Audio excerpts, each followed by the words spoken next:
তেসরা জুলাই আজকের উল্লেখযোগ্য বিষয়। সাহিত্যিক স্বর্ণকুমারী দেবীর মৃত্যু।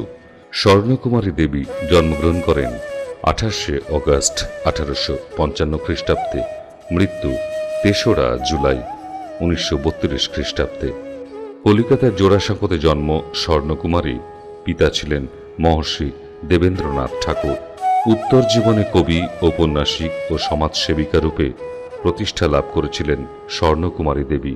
তার মূলে ছিল ঠাকুরবাড়ির শিক্ষা ও সংস্কৃতিমূলক পরিবেশ। 1868 খ্রিস্টাব্দে নদিয়ায় এক জমিদার পরিবারে উচ্চশিক্ষিত দৃঢ়চেতা যুবক জানকীনাথ ঘোষালের সঙ্গে তার বিবাহ হয়। ভারতী পত্রিকার সম্পাদনা স্বর্ণকুমারীর অন্যতম কীর্তি। এছাড়া তিনি বালক নামে আরেকটি কিশোর পত্রিকা প্রতিষ্ঠা করেছিলেন। জাতীয় আন্দোলনে তার কন্যা সরলা দেবী নেতৃস্থানীয় ছিলেন। স্বামী ছিলেন জাতীয় কংগ্রেসের অন্যতম প্রতিষ্ঠাতা। স্বর্ণকুমারী 1889 খ্রিস্টাব্দে মুম্বাইয়ে অনুষ্ঠিত কংগ্রেস অধিবেশনে প্রকাশ্য সভায় উপস্থিত অল্প সংখ্যক মহিলার অন্যতমা ছিলেন। এই সময় তিনি কংগ্রেসের কাজে নিয়মিত যোগ দিতেন। নারী কল্যাণ উদ্দেশ্যে বৈশাখ মাসে 1293 বঙ্গাব্দে কলকাতায় সখী সমিতি প্রতিষ্ঠা করেন। নিরুপায় বিধবা ও বালিকাদের শিক্ষাদানে স্বাবলম্বী করে তোলা এই প্রতিষ্ঠানের উদ্দেশ্য ছিল।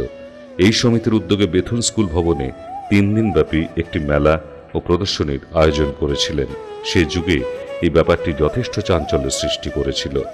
তার রচিত ও প্রকাশিত প্রথম উপন্যাস দীপনির্বাণ গ্রন্থটি জাতীয় ভাব প্রচারে সহায়ক হয়েছিল।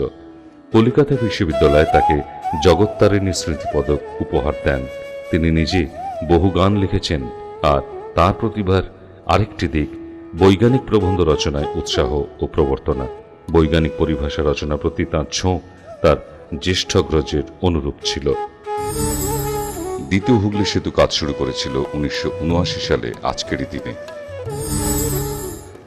ঔপন্যাসিক অজিত কৃষ্ণ বসু জন্মগ্রহণ করেন 3রা জুলাই 1912 খ্রিস্টাব্দে, মৃত্যু 7ই মে 1993 খ্রিস্টাব্দে।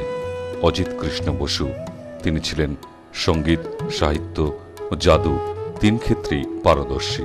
তার অক্ষয় কীর্তি পাগলাগারদের কবিতা, শনিবারের চিঠি মাসিক পত্রে 1356 থেকে 1360 বঙ্গাব্দ পর্যন্ত ধারাবাহিকভাবে তার পাগলাগারদের কবিতা সিরিজে ছাপা হয়েছিল।